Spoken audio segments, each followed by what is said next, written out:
This morning, more of our special series, We the People. Immigration is a hot political button issue, and with many families at the center of the storm, CNBC's Carl Quintanilla is here with more on this. Carl, good morning. And good morning. It is quickly becoming part of the Latino experience in this country. Families being split apart because a parent, usually undocumented, is sent back to their country, leaving the children who were citizens here.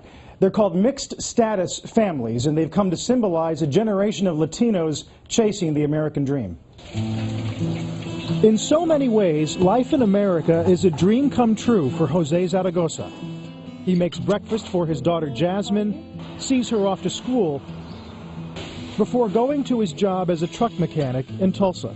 Right here.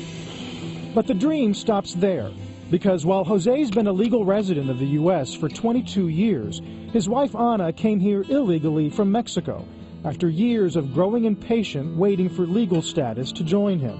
She snuck into the country, they had 2 more children, and when they finally went to the immigration office hoping for leniency in 2005, Ana was jailed, deported, and barred from returning to the U.S. for life. She now lives in Mexico. I know I broke the law, but I did it to be with them, to be with my husband, with my kids, to give them a better life and not live in this environment. Their story is one of 3 million in this country where a U.S. child has a parent who's undocumented. Families say immigration laws are unforgiving and getting worse. Deportations were up 20% last year. I talked to Mom today. Families can no longer count on judges going easy on them after Congress passed a law in the 90s prohibiting judges from considering family hardships. What was happening in Washington, D.C.? That's why Jasmine, an otherwise normal junior high school student, has lived with her family intact for only 6 of the past 15 years. I'm a teenager. I need somebody to fight with. She helps me a lot. She's like my best friend. I love her. If you grant widespread amnesty, then you make everybody who's played by the rules, who've waited their turn and done what they're supposed to, you make all those people look like fools and dupes for following the rules. Families who didn't follow the rules, like Leslie Munoz's, now pay the price.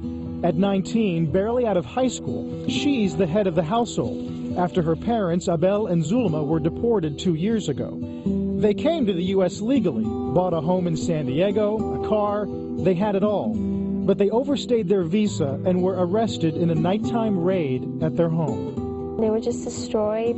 I understand that criminals have to be deported maybe, but they weren't criminals. They were good citizens that just wanted a better future. Go pack your bags to leave. Leslie takes care of her siblings, rents out most of the house to pay the mortgage. Hello. To visit their parents, they travel by bus to the Tijuana border, cross over, and try to spend the weekend as a family. It's a constant worry. We worry about their safety over there, and we worry about our safety over here.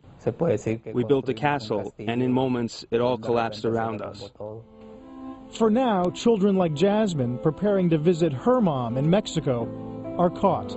It's been 4 years of my family being apart, and I want that to end.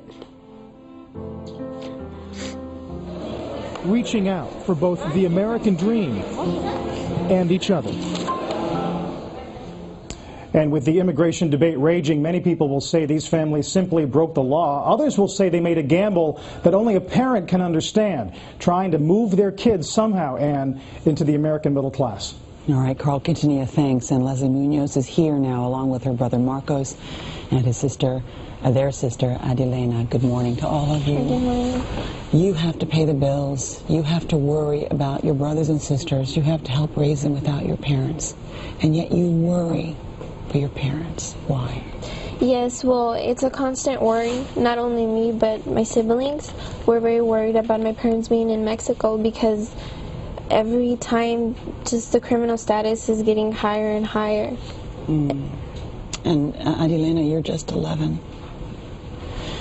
So you've missed your parents for 2 years? You Yes. see them on weekends sometimes? But very hard to see them.